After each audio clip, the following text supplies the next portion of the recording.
think about success and not about misfortune.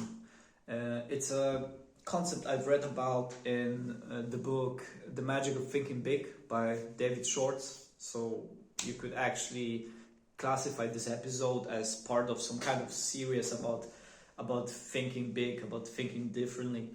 And I just wanted to dwell on this idea, I have to take out this like from the sentences, like it just ruins the whole stuff. So going back to the topic, I want to try to decompose this idea, try to dwell on it a bit more, to try to understand it a bit better, because it's like this big slogan, think about success and not about negative stuff. It's just really cloudy to me, like what is success, and how do you even pick out these thoughts that aren't actually associated with your success, and how do you pick the thoughts that are the opposite of the thoughts you want to have, and knowing about the concept isn't the same as actually living this concept. What I mean is, you can memorize some kind of sentence and know it just a tiny bit, like you only scratch the surface of the whole idea, you don't really embody it.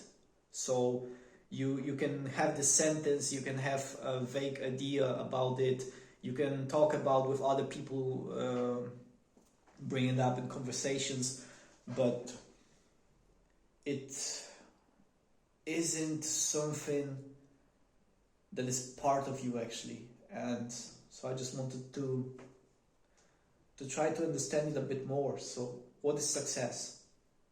I think success is, it means something different for every person. Like everyone has some kind of definition of it.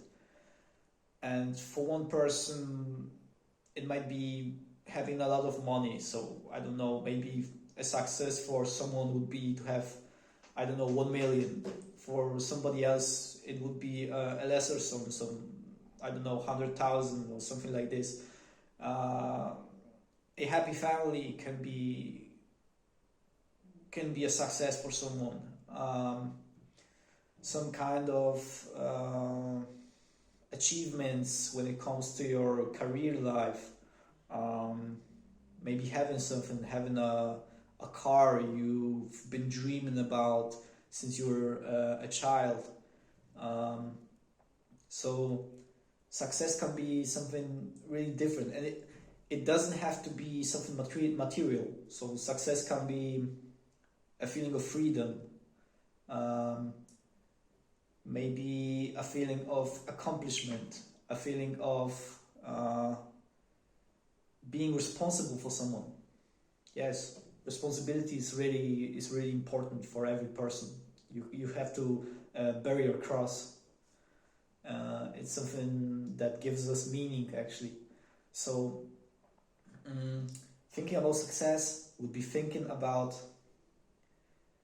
maybe not I'm going to achieve something, but a kind of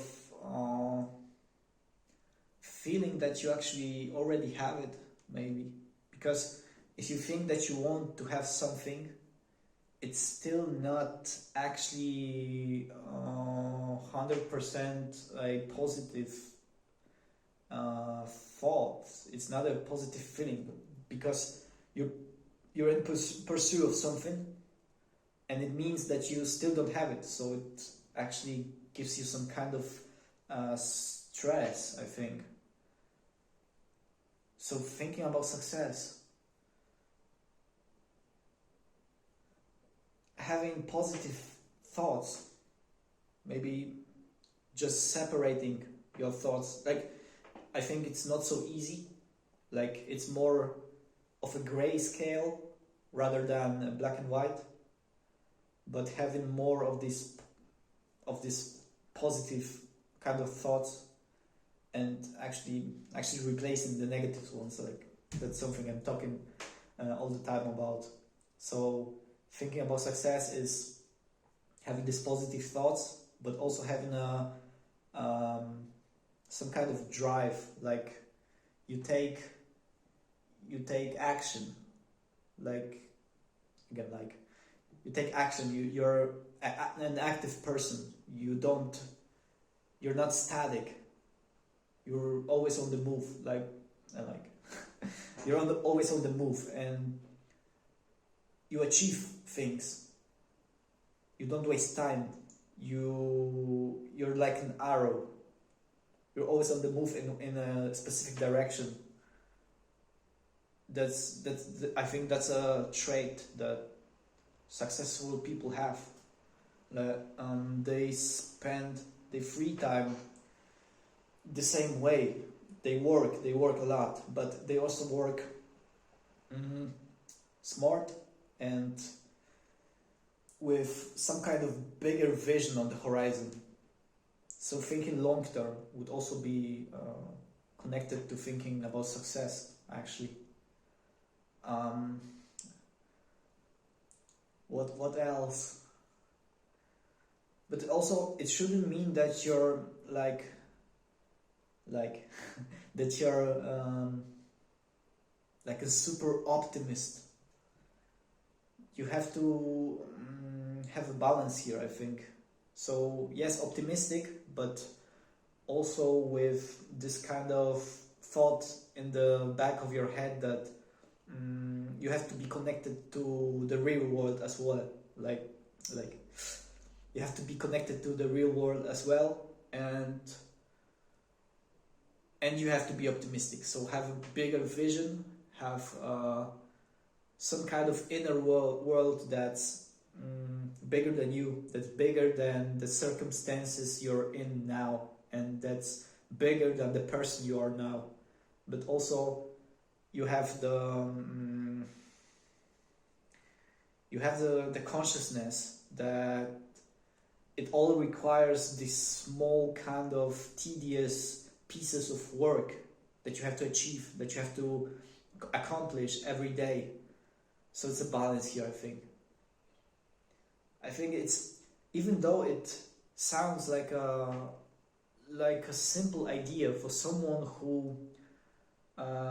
who's not so much successful, it's still a bit cloudy, I think. But you can talk about it, try to decompose it, but you still have to have this experience. You have to have this kind of feeling. You have to be this person, kind of.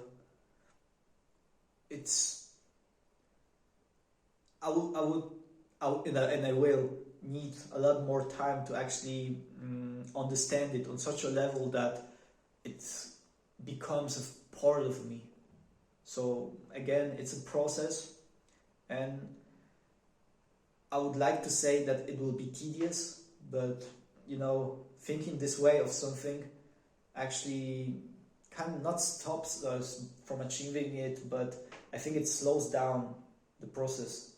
So if you go with the assumption that something is hard, it actually will be harder as it could be if you think about it in a different way. So maybe it's not so hard actually, but it's still a process, and it takes time to achieve it.